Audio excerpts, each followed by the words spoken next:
Indonesia, gugus tugas masyarakat adat di Kabupaten Jayapura, berdasarkan pengalaman hampir 3 tahun, bagaimana mereka bersama-sama dengan masyarakat adat di 9 wilayah adat di Kabupaten Jayapura. Pertama mereka latih masyarakat adat terus masyarakat adat melakukan pemetaan, didampingi oleh tim gugus tugas dari berbagai stakeholder, dari LSM, dari akademisi, dari pemerintah, dari masyarakat adat, ada banyak pihak, termasuk Badan Pertanahan.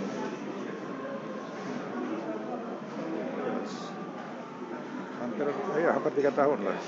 Jadi itu salah satu pengalaman yang ditulis. Nah, ada 6 buku.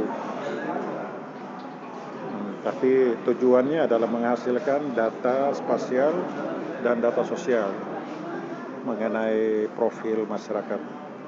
Profil itu berarti berapa banyak, suku-sukunya apa saja, marga, kemudian tinggal di wilayah adat seperti apa, itu ada peta tentang wilayah adat mereka. Dan itu mereka sendiri yang harus ini berbatasan dengan wilayah adat ini. Dan wilayah adat sebelah juga dia ikut menandatangani benar. Terus sejarah asal-usul, sistem kelembagaannya, nilai dan norma-norma segala macam, yaitu diinventarisir. Nah, termasuk sejarah asal-usul. Kemudian potensi apa yang di atas tanah itu. Terus bagaimana rencana untuk pengembangan untuk bidang ekonomi dan lain-lain. Jadi pendidikan, kesehatan, ekonomi, infrastruktur itu bisa bicara di situ, termasuk lingkungan hidup. Jadi bicara mengenai pemanasan global itu ilmu di adat itu sudah ada. Nah, tinggal itu saja yang dimanfaatkan. Nah, saya pikir kalau data ini semua sudah ada sampai rencana pembangunannya oleh mereka, ini tinggal dipastikan kepastian hukumnya melalui Perda. Kemudian dibawa ke BPN, Bappenas, Kementerian ATR BPN, keluarlah sertifikasi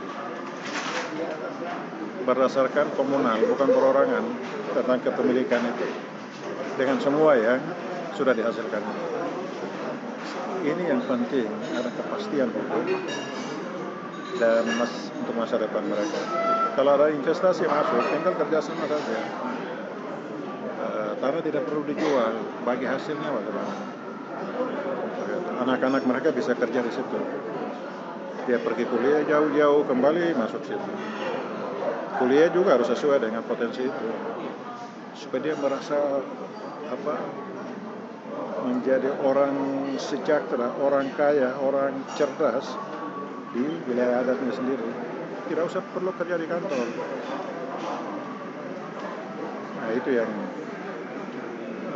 tapi harus punya data. Kalau data tidak ada, kita mau bicara adat kemana dunia sampai kiamat pun konflik tidak pernah akan selesai. Kepastian ini bisa mengurangi konflik Papua, karena konflik Papua ini konflik investasi dan perizinan dari perusahaan dan sebagainya. Itu pasti akan konflik. Tapi kalau mereka bisa hasilkan, tinggal investasi masuk kerjasama.